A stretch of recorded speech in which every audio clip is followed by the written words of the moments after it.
There's been so much hype around the $600 MacBook Neo, I couldn't help myself but go and pick one up, try it out for myself, and I wanted to answer one burning question.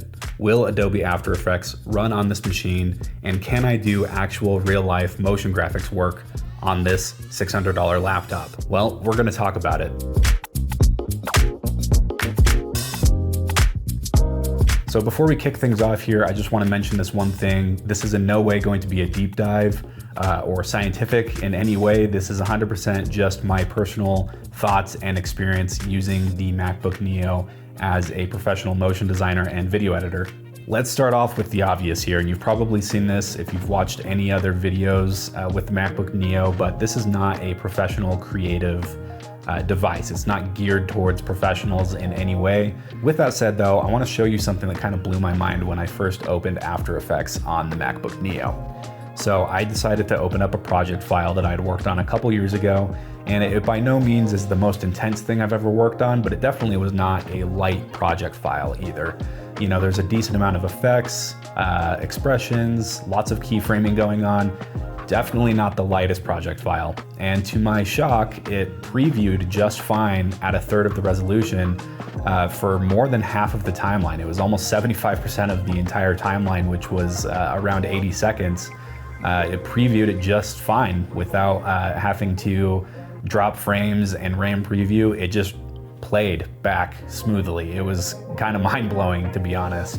After testing 1/3 of the resolution, I did switch it to full just to see what would happen, and you know, no surprise there. I hit a ceiling pretty quickly within the first couple of seconds or so, but that's not surprising at all. And for any of you that have used After Effects for any amount of time, you know how quickly it can get bogged down and be dropping frames and struggling to play back smoothly, and it has to RAM preview and all that. You know, that was not that surprising to me because After Effects is pretty poorly optimized. And so, you know, just the fact though that I could play it back very smoothly at 1/3 of the resolution, which I do quite often on my other machines, you know, that was pretty surprising to me. It's kind of funny because when you open After Effects, it gives you a little warning message saying that the computer doesn't meet the minimum requirements to run After Effects. But of course, it runs totally fine, and I've run into no issues so far. I've been using the MacBook Neo for the last month or so, just on some lighter video editing and motion design related tasks, and I've run into absolutely no issues whatsoever. Even though it, you know, gives me that warning message that it's not compatible with the hardware, I've run into no issues. It's kind of crazy. And you know, I'm sure that if you used After Effects extensively on the MacBook Neo, you might use a certain effect that just doesn't agree with the hardware or just needs more RAM to be able to even function. And that's very possible that you'd run into that. But at least for kind of my day-to-day, which is honestly not all that exciting motion design work usually, you know, it works just fine.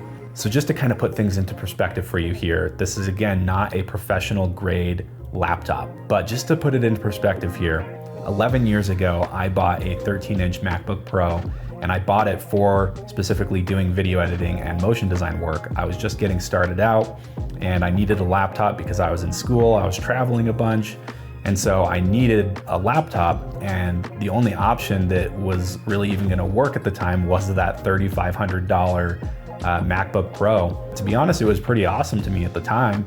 But looking back, I remember struggling with even 1080p timelines in Adobe Premiere. When it came to After Effects, if I was doing anything even remotely complex, it bogged down really quickly and even became completely unusable. There's one project that I remember in particular where I legitimately could not preview at all inside of After Effects in real time. It wouldn't RAM preview it even. It was just too much for the machine to handle at the time. And I remember I had to export out my timeline to be able to even watch my animation back in real time.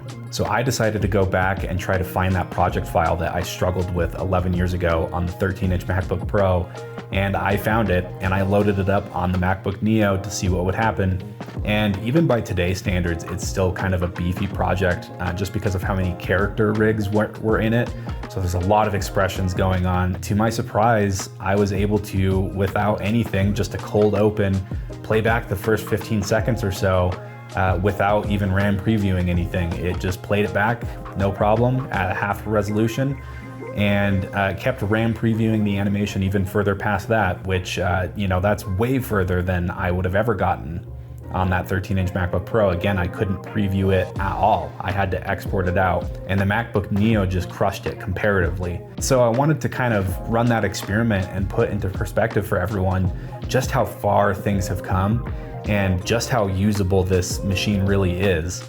Because again, I was getting paid for projects as a motion designer and a video editor back 11 years ago on that 13-inch MacBook Pro, and I was struggling. It was such a headache to do anything on that machine because it just wasn't enough to power through a lot of the things that I was working on.